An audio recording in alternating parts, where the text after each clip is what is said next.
So in this video, we're going to show you how to remove this mechanism off of the TiButton pin in preparation for installing a machine clip. So first thing you got to do is take this screw out right here. This is a T8 Torx drive. And just so you know, this screw is the same screw that is in the machine pocket clip on the TiButton.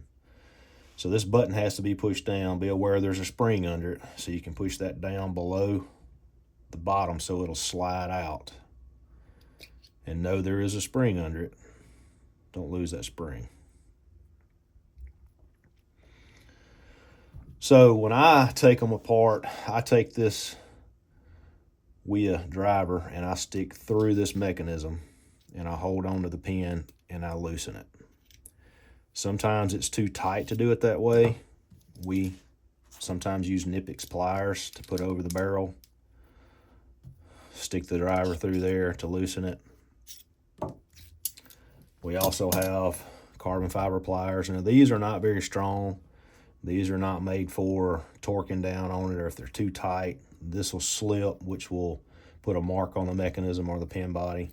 When we're building them here in the shop, we use a 5C collet closer.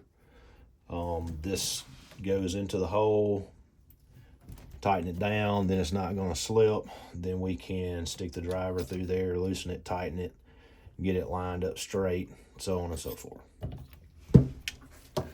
So unscrew the mechanism. All of our mechanisms screw on the same way. They're all interchangeable, all modular. Clip will pop out, and that is how you take the standard clip off of our TiButton pin.